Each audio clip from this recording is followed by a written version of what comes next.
Welcome to the session. This is quite long. I could not take the class due to some health issues. Now I'm fine, and today we are going to continue our previous session. So I hope everyone is fine, and I suggest everyone to be at home and take care of elderly people. Today we are going to discuss about the second part of semiconductors. In the same session we will discuss about the diodes and how we get semiconducting devices which are used in various gadgets and ICs. So all the basis of all the semiconductor devices is from silicon or germanium. These are the two materials we use mainly for the construction of ICs or microprocessors. The common thing between silicon and germanium is that they have 4 valence electrons in the outermost shell. If we talk about silicon, previously we have discussed silicon have 14 as an atomic number. Around its nucleus, the electrons rotate. In first orbit, we get 2 electrons. In second orbit, we get 8 electrons, and remaining 4 electrons are available in the outermost shell or band. There are 4 valence electrons. These are the electrons which are important for the conduction. These are the electrons which will contribute in the conduction of current. So this is about germanium. In germanium we have 32 electrons. So 2 in the first orbit, then 8 in the second orbit. After that we have 16. Then the outermost shell have 4 electrons. So these 4 electrons contribute in the conduction of electrons, conduction of the current. They are called as valence electrons. Then these atoms of either it is silicon or germanium, they are not alone. They are attached with the neighboring atoms. There are so many atoms in one material. There may be millions of atoms available in one material. So all of them combined together forms a consolidated energy level. One atom may have energy of one band, but if there are so many atoms connected together, all the bands will have a combined energy. We can represent them with one consolidated energy. So similarly, nucleus will also can be considered as one positive side of consolidated energy. So if we represent them, we can get the bands. So say we will consider all these atoms arranged at one place, and there are various band levels. Say if there are three bands, there are 3 levels, and there is say nucleus. So around nucleus we will represent these bands of entire material as shell 1 or band 1. That will be the first close orbit level of the nucleus. Then second one, the shell 2 or band 2, that is the intermediate second level. And third, the outermost band we will call as valence band. Valence band is the outermost band from the nucleus. So this structure we can represent to show the entire atoms inside a material. So let us see how it works. So every shell is having electrons. So but which electrons we can get for the conduction, that is also very important. So first shell is very close to the nucleus. So force of attraction between nucleus and first band is very high. So if I apply some kind of force to get this electron from first band for the conduction, so what will happen? The attraction force of nucleus will cancel the external force, because these electrons in first shell are very closely attached with the nucleus. So if I apply to the intermediate level, second level, some energy to get this electron outside, again same thing will happen. The nucleus will apply his force of attraction to these electrons, and he will not let those electrons go out. So which electrons are more easily possible to get for the conduction? They are from the outermost band. If I apply energy at the outermost band level electrons, that is also called as valence band, then the energy of this nucleus is not so much high. It will get cancelled, and we can get these electrons out of the material. The nucleus force cannot stop it. So these electrons, when they jump out of this valence band, we say that they are in conduction band. So we can consider some imaginary conductor here, and we can consider their electrons are available for the conduction. So we say that they transferred into conduction band. So these things, these virtual bands, we will represent for understanding the energy levels of materials. So in electronics, there are three different type of materials. One is insulator, second conductor, and third one is semiconductors. This chapter is about semiconductors. So before that, we will see what is insulator and what make them different. So here we have, say, valence band. In valence band there will be electrons. In insulator, in valence band, even though if electrons are there, they are very strongly attached with the nucleus. So it makes it very difficult to get out of the atom. So the gap, we say the gap between the conduction band and valence band is very huge. And these energies we represent with, say, EC. E stands for energy, C stands for conduction. So this bottom is the lowest conduction energy of conduction band. Similarly, there will be EV, that is energy level of valence band, the maximum level of energy of valence band. So if we apply any force on this insulator, they will not jump to the conduction band. At the most, they will, or they may get penetrated in the material itself. They may shift their position inside the material if we apply very strong force. That concept is called as polarization. But in any condition, we don't get electrons out of valence band from the insulators. So this is the case of insulators. So we say that there is very large gap. What is this gap? The gap between valence band and conduction band. So that gap is given in the electron volt. So it is greater than 3 electron volt. And that energy is very huge to apply. So we don't get electrons for the conduction. Then semiconductors. We are concerned about semiconductors. What is the difference between insulator and conductor? Insulators don't conduct, and conductors, they conduct. And semiconductors possess the properties between the conductors and the insulators. So we can define when conductors can conduct and when they will not conduct. So same semiconductors we will represent in the energy band diagram. We have valence band. In valence band there will be electrons. So if we apply some energy, they have to jump to conduction band, right? So we have EC and EV. So when we apply some energy to these electrons present in the valence band, what happens? They jump to the conduction band, and then they start flowing in the semiconductors.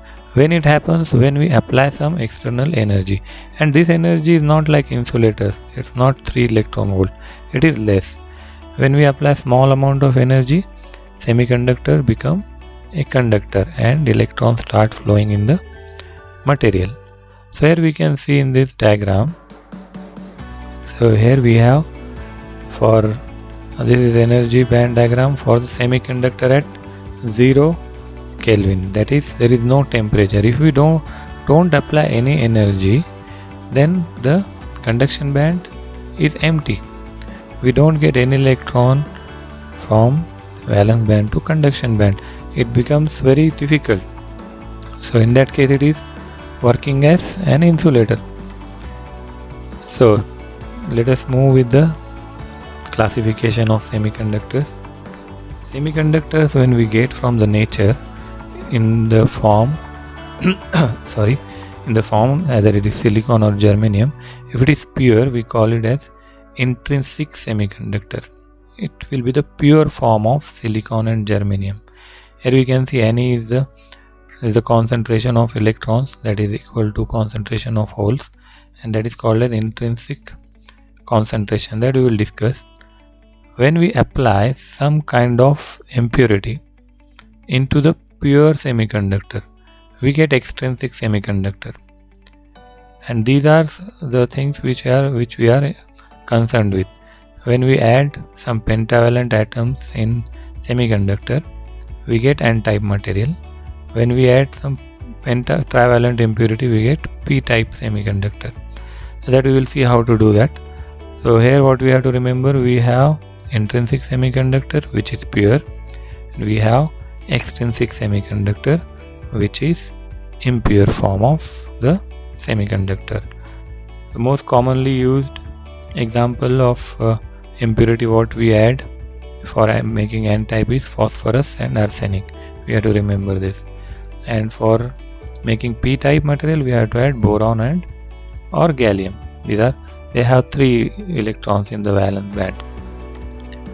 So let us see.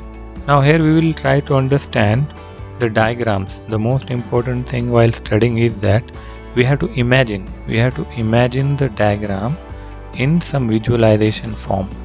That is the animation.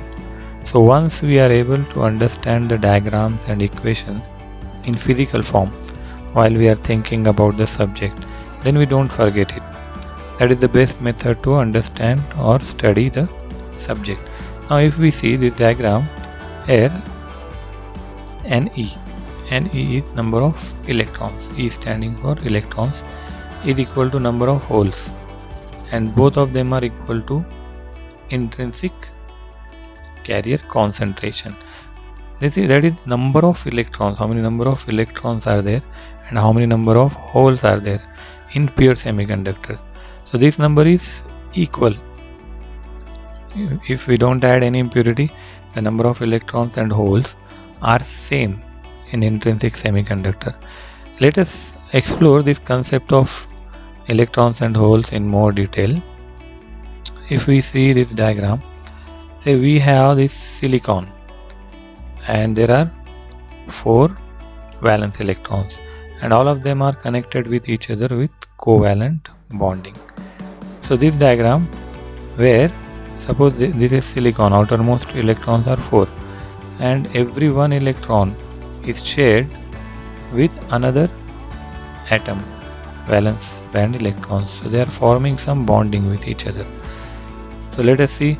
So if we will consider there are some atoms of silicon and they are clubbed together.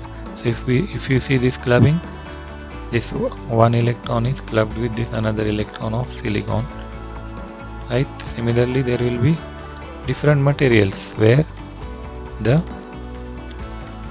bonding will take place. So similarly, there will be millions of atoms connected together. The covalent band is nothing but the valence band electrons. So if someone say that there is covalent band, that means the only outermost band electrons are attached together, and outermost electrons are only required for the conduction of current. So this thing we have to remember. So this is about. Now we'll discuss the concept of electron and hole. So when we say that there is a structure of, say, silicon or germanium, because both of them have 4 valence electrons, and that is the place we are concerned with. From there only we get free electrons. When we apply some energy, say thermal energy to material, then this electron will get generated. He will get energy to jump out of the valence band or conduction band, and he becomes free for the moment. So we call it as free electron. The same thing let us see in the graphics.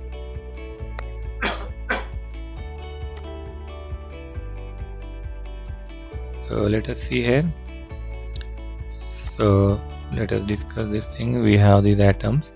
Now if we apply some thermal energy or some heat to this material at particular place, say we are applying heat to this particular place, so what will happen? This electron will get energy to jump out of this bond. So what we will do, he will jump out of this bond. When he is jumping out, his place is staying empty. That empty place, that is the absence of electron, is called as hole. Hole is not a separate physical quantity like electron. Hole is the absence of electron. So when electron jumps out, we get one free electron. We will call it as free electron. And what will be the remaining part behind? Remaining part behind will be hole. So this hole will be there. Now if this is a hole, the polarity for this hole will be positive, because negative electron left that place, keeping behind the positive hole. This hole will attract some another neighboring electron. So say if we attract this electron, he will jump to that particular electron position, and then there will be creation of new hole, and that hole will again attract some other electron from other place. From here it is going there. So this electron is now filled there, but again one more hole is created at some other place. So this is the virtual concept of electrons and holes. Holes are not the real one. That's why we are calling it as the virtual concept. Now the important thing is that we have discussed that we have given heat and electron is generated. We have free electron, and apart from that there is another jumping of electron from one place to another place. But while this jumping is happening, now is it possible that inner electrons will jump and fill this particular vacancy? No, that's not possible. This will not possible. This will not happen, because only valence electron can jump from the atom. So inner band electrons will not contribute in this particular movement of electron. We have to remember this. So let us have one more example to understand this whole concept. Let us compare electron with light and holes with the darkness. What is light? Light is something which makes everything visible. And what is darkness? Darkness is nothing but absence of light. There is no separate term, like there is no physical quantity like darkness. Darkness is absence of light. If you take example of some lights, if you see the lighting in some functions, and the LEDs, they glow from one place to another place. So what we can say, that if this LED is glowing, after that this one will glow, and then this one will go. So what is happening here? We can say that this is the direction of light. Light is moving to, say, right side. Someone with negative thinking, he can say that light is moving toward the right side, so darkness is moving towards the left side. But the darkness is nothing real. It is a virtual concept. It is absence of light. Similarly, electrons, they jump from one place to another place, keeping behind the hole. So we feel that electron is moving to left, so hole is moving to the right. Here you can see this electron is jumping there, vanishing the hole. So hole is creating at the previous place. So we can say that electrons are going toward the left, so holes are moving toward the right. But this is a complete virtual concept. But in semiconductors, we do consider the hole movement and electron movement. Sorry. Now here we can see intrinsic semiconductor at 0 degrees. First diagram. So all the electrons are in valence band. If we consider that temperature is increased. So what will happen? There will be generation of electrons and holes. So we call it as electron hole pair. So these electrons will jump from valence band to conduction band, leaving behind the holes. So holes will be left behind. So this is something what we are discussing. Let us discuss here with semiconductors, intrinsic semiconductor energy band diagram. Say we have conduction band, we have valence band. At 0 degree, there will be no movement of electrons from valence band to conduction band. So when the movement will happen? When we apply some kind of energy level. When we apply energy level, so for silicon this energy gap is 1.2 electron volt. That means if we apply 1.2 electron volt, the electrons will jump from the valence band to conduction band. So this is intrinsic semiconductor. Here we can relate one concept of Fermi level. Fermi level is the probability of occupation of energy levels. That means energy levels of electrons and hole, where it will lie in the gap. This gap, energy gap, is also called as forbidden gap.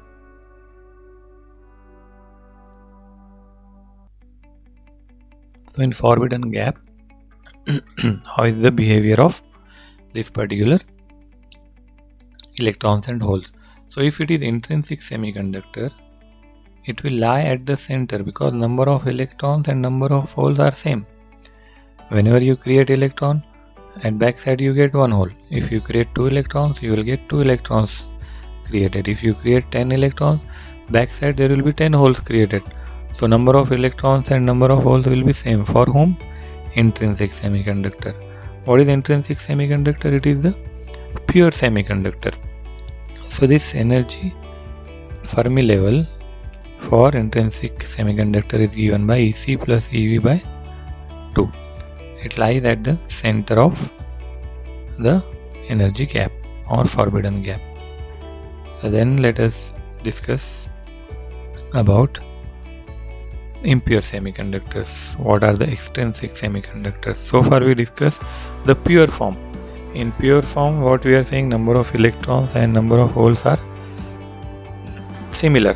But how we make the various gadgets by in the ICs, we create extrinsic semiconductors on them. So first one we will see about N-type semiconductor. So what is N-type semiconductors? In N-type semiconductor we add pentavalent atoms. So in silicon or germanium, how many electrons are there? There are 4 valence electrons in the outermost shell. If we add pentavalent atoms, that means they have 5 electrons in the outermost shell.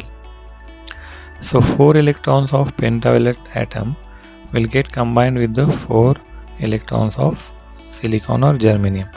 But what will be the remaining? 1 electron will be remaining. That is the extra electron. So in any condition, if we add 1 atom of pentavalent impurity, it will donate 1 electron per atom of silicon. So he is donating the electron, so it becomes the donor ion, right? So if we add pentavalent atom, if I add 10 million pentavalent atoms, how many extra electrons I will get? I will get 10 million extra electrons. And for atomic level, this amount is very small.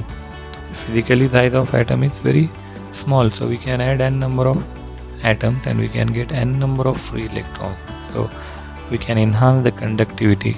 If we increase the number of electrons, we get more conductivity. So here we can see the example of phosphorus. Phosphorus, you can see outermost shell, there are 5 electrons. These 5 electrons we have to add with the silicon. So other examples are arsenic and antimony. Most phosphorus we use most commonly as an example. Here in this diagram we can see that these 5 valence electron atom, that is pentavalent, is added with the silicon. So what will happen? He will attach 4 of his electron with the surrounding silicon and 1 free electron will be there. So this is the donor core and free electron. Let us imagine same thing in the form of animation. So this complete process where we add this impurity, we are adding pentavalent atoms, that means we are adding impurity, so it is called as doping. So this complete process is called as doping. So say this is silicon, this bonding is between only silicon or germanium, they have 4 electrons at the outermost shell. So if I do doping, if I add one, say phosphorus with 5 electrons somewhere here, so what will happen? I will get one extra electron also, right? So now this is the extra free electron, free to move. So like this we get the formation of n-type.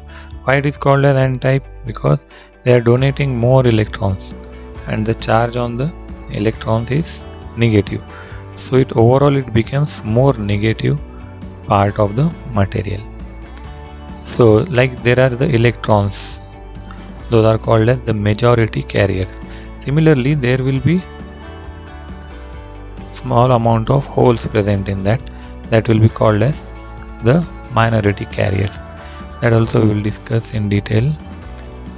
Now this is another type of impure or extrinsic semiconductor where we add trivalent impurity, that is 3 outermost electrons.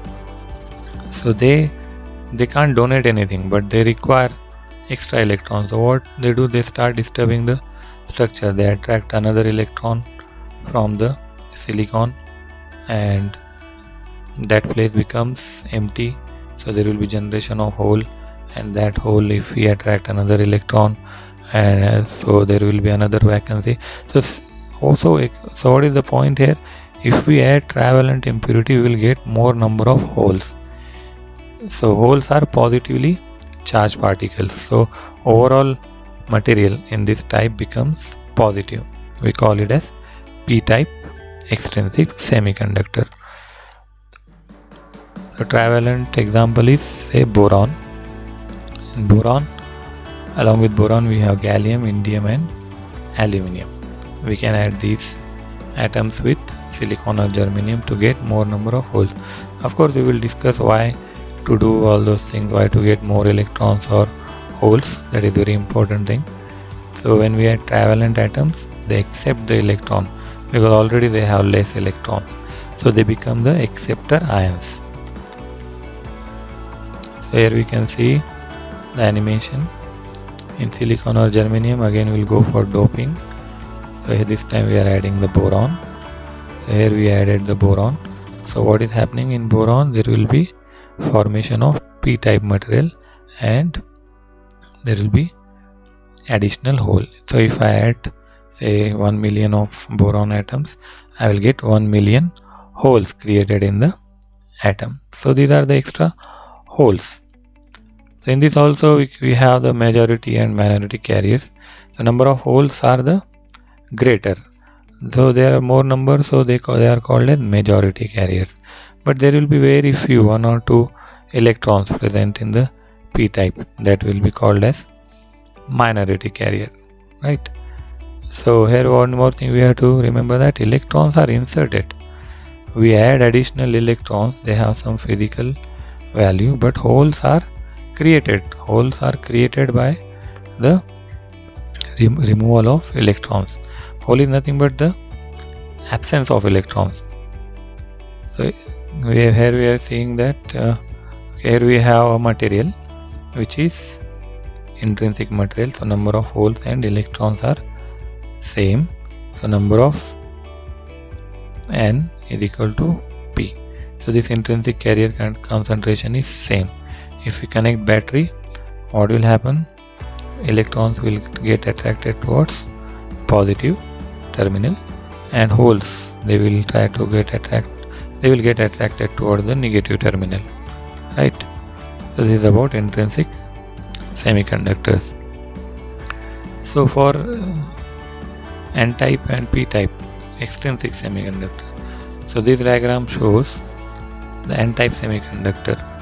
So in n-type the majority are electrons and minority is hole. Only one hole is representing the minority level, and most of the places we have electrons. So more electrons are there. If we increase the temperature, there will be electrons for the conduction. So this particular level of this energy diagram, in this energy diagram, this conduction band energy, it gets elevated, it moves up, right? So it is called as ED, donor energy level, because we add pentavalent impurity and they are the donor ions. Similarly, for this diagram B, this is p-type semiconductor. In p-type semiconductor, the majority are holes. So for in conduction band there are no much electrons, because we are not getting from valence band only. So how we will get in the conduction band? So the energy level lies towards the valence band. It is called as EA, acceptor's energy level, right? And EG is energy gap. It is also called as forbidden energy gap.